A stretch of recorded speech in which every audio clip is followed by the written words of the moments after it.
Marvels teaser is finally out, and already the audience is fractured. Some people love it. It's just what they were hoping for. Some people, of course, hated it before they even saw it. And then I think there's a middle group, which I think I'm a part of, which are, let's say, surprised, but hoping that perhaps the film gets better. It is undergoing reshoots, which is why it's been delayed. Two things really caught me off guard with this trailer.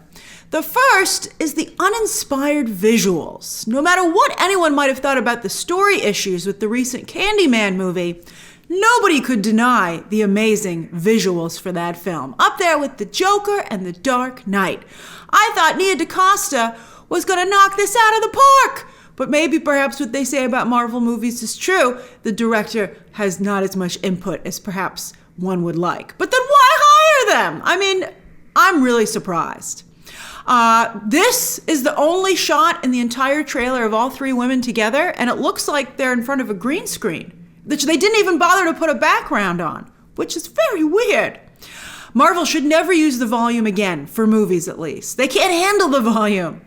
And I think clearly Victoria Alonso really dropped the ball with visual effects. I can't believe this is a shot in a major motion picture. It's the shot for this trailer, and this is what it looks like.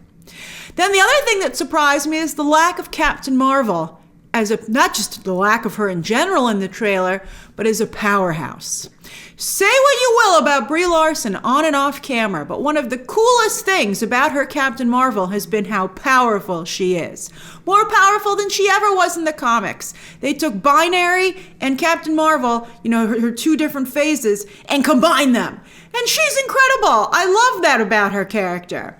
But then she's hardly in this trailer, which chooses to focus instead on Monica Rambeau and Kamala Khan. Maybe the VFX on Captain Marvel aren't quite done yet. I hope that's what it is.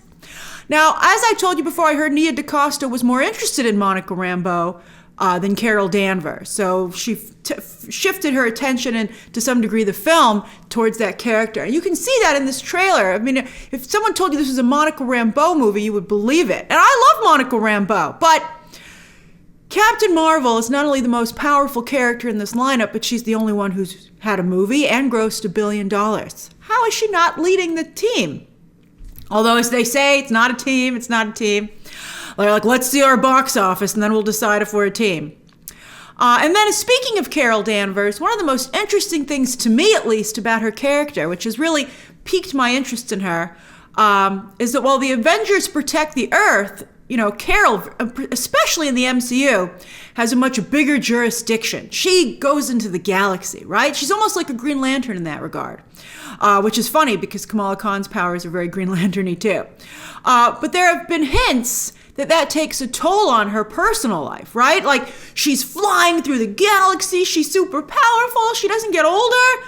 But what does that do to her personally? Everyone she knows and loves is gone. She is not anchored to Earth at all in many ways. She is a human being without a planet.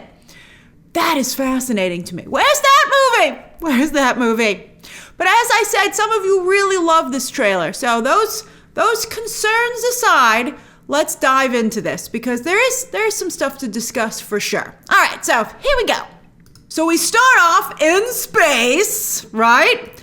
Now, I was very happy when I first saw this space station because it's right out of the comics. In fact, it was one of the first images from a recent version of the Captain Marvel comic, which has been my favorite of the recent Captain Marvel comics. I'll be honest with you, I rarely read Captain Marvel comics. I'm not reading it right now. But I read this run where Carol was leading Alpha Flight in space on a space station right outside the Earth, kind of like the Justice League's Watchtower. And I was like, oh, this is a good idea.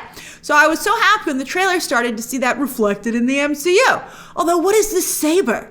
I guess Sword was revealed to be corrupt in WandaVision. Now, in the comics, it was S.H.I.E.L.D. and Sword. And S.H.I.E.L.D. was the Earth organization, and Sword was for space. Abigail Brand was an agent of Sword. And of course, well, let's just see who pops up in Secret Invasion.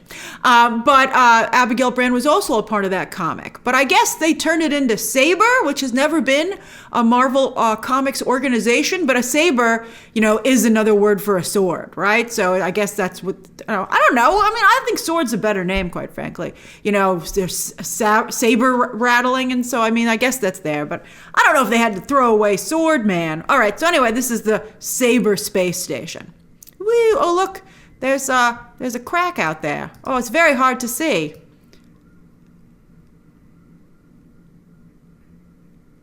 Yeah, I was like, is that a blotch on my computer? Good job, VFX team. But no, there's like a crack there. Oh, that's so hard to see. That's so weird. They wouldn't make that more obvious. All right, so there's like a crack in space. And so Nick Fury's like, what you doing out there? I'm like, nice view. That looks like the space restaurant they just opened at Epcot, which I'm hopefully I'll be eating at soonish. But that's cool. So I'm like, nice view. And he's like, yeah, I like it up here. He's been spending a lot of time in space, as we know. And Monica says, Captain Rambeau, she's like, I'm going to get some readings. I guess she's like, because her powers are for light and energy readings. She's like, I'm just going to go out there and have a talk with it. So she's out there, right? And this, I got to say, I mean, she doesn't even look like it's zero gravity. I'm like, come on, man. I mean, I should be able to do that a little better. But here we go. Did she take her glove off? I'm like, if you can take your glove off, why are you even wearing a spacesuit? I mean, she seems to be able to be okay in space without a suit on. So why doesn't she just fly out there? All right. So, but when she uses her powers, she turns into Sandra Bullock in Gravity. I couldn't help myself. All right, now, it's Kamala Khan suddenly in space. And I have to say, taking it pretty well. There she is. It does have some Disney Plus, movie vibes. So she's like, hey, Kamala Khan is a very respectful Marvel fan. She knows Nick Fury when she sees him. So that's great. She's like, is this an Avengers mission? So there's the rip. And it shoots out poor Monica Rambeau. I hope they decide on a superhero name for her so we can know what to call her. And I'm like, oh, what are you wearing? Let's see this outfit. She's got a lot of outfit changes. So she lands, again, not in a spacesuit, perfectly fine. And those are Kree soldiers. So it looks like we're going to have a lot of Kree. Where is my Kree-Skrull war? Why are they in different projects? It's always the Kree and the Skrull hate each other. They're like the Romeo and Juliet, the Montagues and Capulets of space. So I don't understand why they're in different projects and there's not more crossover. All right. I mean, I guess there kind of was in the last movie, but they all got their hammers, right? A whole bunch of little Thors. They're like, oh, we all have hammers, man. So Monica goes to defend herself, and I'm like, use your powers combatively. But again, it's another change. So some of you pointed out that this feels a little Freaky Friday, and I think that's true. But I think that I don't know how many favors that does the movie. I mean, I think for a certain fan base who love this, it's right up your alley. But I think for broader appeal, I'm a little bit nervous about that choice. So, so this is the exact end credit sequence from Ms. Marvel, which is actually, as we can see now, a clip from the movie. So here comes Captain Marvel. I do like her new look. I think she looks great. And there's a lot of fan memorabilia in here, man. And I do think Brie Larson delivers this line very well. What the? She looks great. She looks really good. She looks great. Too bad she's apparently not going to be very much in her own movie. So here we are, New York, New Jersey. There's the Khans. And as some of you have pointed out, this gentleman has had some pretty serious accusations against him. Not formal charges, I believe, brought against him like Jonathan Majors. Who it's rough over there for Marvel right now. But I do wonder if that's going to have an effect on this film. It's such a shame because I love the Khan family so much from the Ms. Marvel show. It was one of the brightest parts of that show. So I was looking forward to their inclusion in this movie. So if these accusations are true, that's going to make this very unfortunate and difficult. So there's Monica Rambeau, not only looking very Spectrum-y with this suit that she has on, but as it's revealed later in this trailer, this is the SABER uniform. So she's in uniform, and so it's not distinct to her. It's more of what the entire organization is wearing. But she's with Nick Fury. They're the dynamic duo. And that's actually really sweet because he, of course, knew her mother. I hope that they touch on that. I miss Lashana Lynch. With all due respect to Teyonah Parris, who I think is very good in this role, I don't think that Lashana Lynch quite got that opportunity to shine. Even in Multiverse of Madness, her role was quite small. If you didn't see her in The Woman King, you missed out. Lashana Lynch. She deserves that big opportunity, and she's still unfortunately searching for it. She was in so many great projects. I can't believe that she is not more highly regarded because she killed it in every single one. All right, certainly to the best of what she was given with. All right, so there, I guess it looks like someone's broken into their home and is all tied up because you can see the remnants of a struggle when they're talking here. So there's Kamala, right? She's very excited, She feels a little bit like a Disney Channel setup that she's being recruited. And I did say Disney Channel. So yeah, there you can see the house. It's kind of a mess. There's been a battle. I'm excited to see it. And it looks like Kamala is looking at her own file, right? So that's cute. I'm sure. I want to see my file. Wouldn't you want to see yours? Oh, look at her mom. Her mom's great. Her mom is protecting her daughter. All right. I do love the Khan family. And I do know that this is not their only scene in the movie, at least as of, before this latest round of reshoots. So they talk about their powers are intertwined. So they figured that out. I don't know why hers would be, because the Kree had, I don't believe, anything to do with her getting her abilities. Look at that. Look, she can almost go she can change her opacity, her density, her density, Back to the Future, if anybody knows that movie. That's fascinating. I'm very excited to explore Monica's powers and what she can do. Because I guess because she's made out of light and energy, she could turn on her dimmer. Could she turn invisible? Oh, I'm very excited about this. All right. So she's like, I'll show you what I can do. And they're like, don't use your powers. And it's the old switcheroo. And this is a very comedic reaction for a military commander, but that's fine. We'll go with it. So I like the new outfit again a lot. I love the gloves. They're kind of like thumb holes. I love them. Fingerless gloves. Nice choice. I think it's a great look. And so she's like, where's my daughter? And she's like, where were you last? And it looks like she was in a Kree spaceship. So here comes Kamala. All right. And it's a Flerken. That's funny. This is great. And I like Iman Vellani's reaction, which is, I think, understandable under the circumstances. So I thought that was very relatable and cute. The dreaded cute. Okay. So this looks almost like an exact shot from Ad Astra, which is a movie I actually enjoyed, but not many people did. So they're on their ship. And they look like a team to me, I gotta say. So here we are on one of their intergalactic travels, right? I believe this is the musical planet, because you see, this is good. I like this. So this almost looks like a similar space station. We'll see where we are.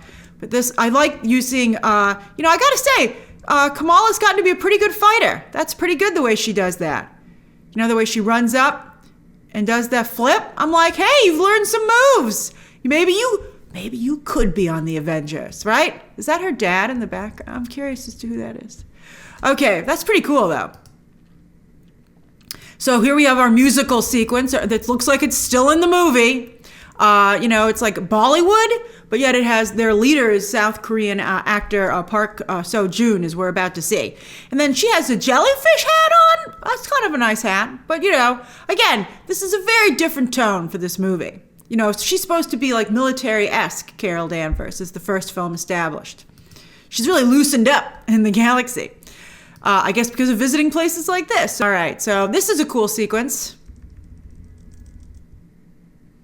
I'm torn. I'm like, everybody seems to be wearing their comfortable clothes today. Not really their movie clothes. But I have to admit, I don't know. I don't really like jeans, but I could see maybe myself wearing something like this if I were, if I had having a rough time fighting stuff in space, right? So I'm not sure if it's relatable or not movie-like enough. I can't decide. So let's see here. So here we are. There's the Saber space station, and he's like, shields up. And I'm like, oh boy, I hope it's a cool sequence coming up. So you can see they're all wearing the uniform. So there he is. He is the leader, and that looks like some kind of curved sword. It looks very Lord of the Rings to me. You know, with the horns on the helmets. All right. I thought they were a dance planet. Are they going to have another dance battle? All right, so Flerkens. Flerken alert, everybody. Flerkens. Those are Flerken kittens. We can talk about that now because they actually put the kittens in the trailer. But yeah, I heard a while back they were going to have Flerkens. So that's going to be really cute. And then here's our villain. Now this is Zawe Ashton, who's actually with Tom Hiddleston. They just had a child together. So they've become a Marvel family. So that's great. And so as everyone has pointed out, she seems to be carrying the hammer of Ronan the Accuser, who of course died in a dance battle. I think being on this dance planet would be traumatizing to her. But she's the villain, and the description that Disney Marvel sent out today references a Kree revolutionary. So maybe she's leading an off. Maybe the Kree are having their own political issues, right?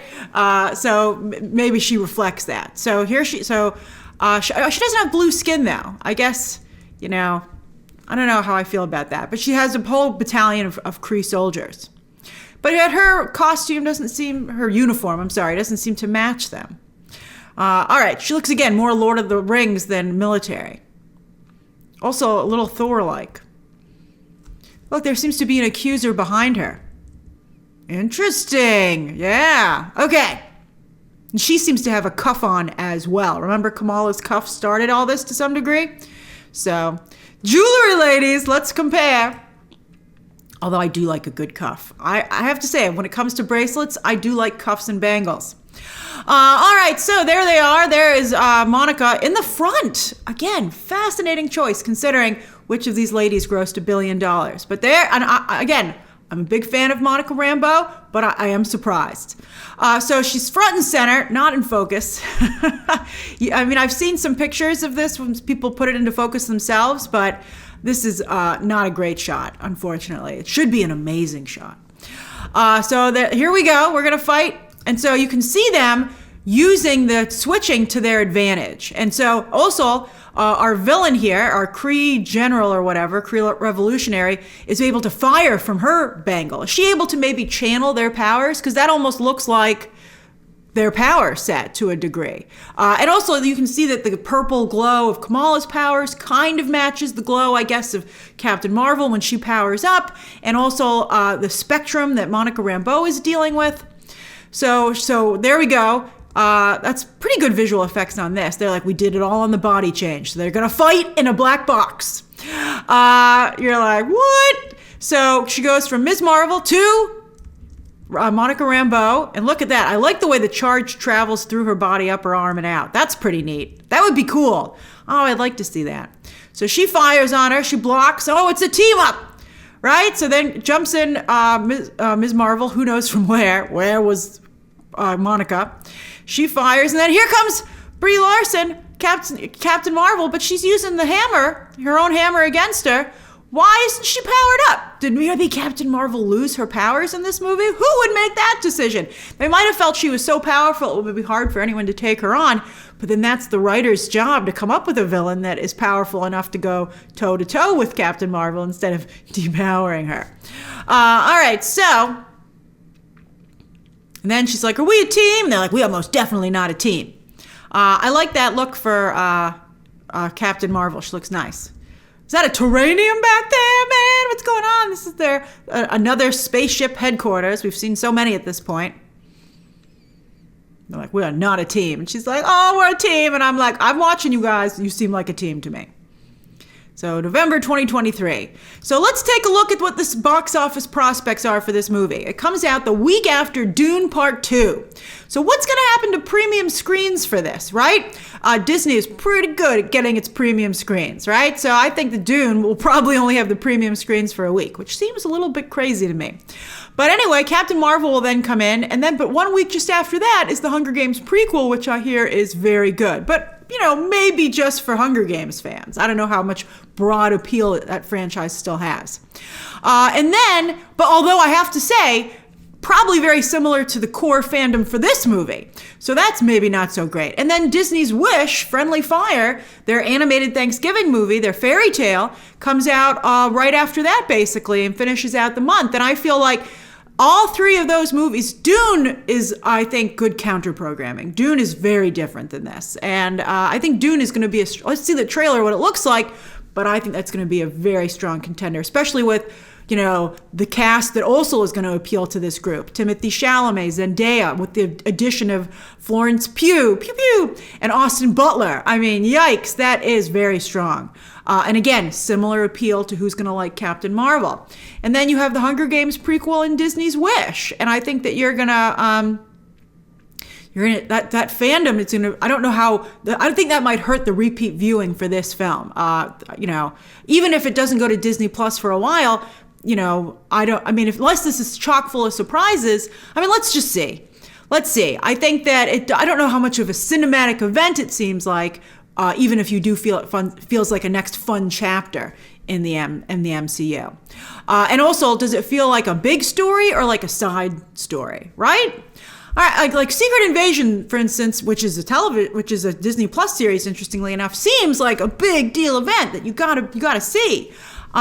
You know, and Quantumania was billed as a huge event because it was the introduction of Kang, but this doesn't even have something at that level. Let's see. We'll see. This is just a teaser, and again, it's going into reshoots, so it could look, you know, quite different by the time we actually see the film. All right, so what are your thoughts? Share them down below. Thank you for going over this with me. Subscribe today, and of course, as always, you can check out some more videos right now.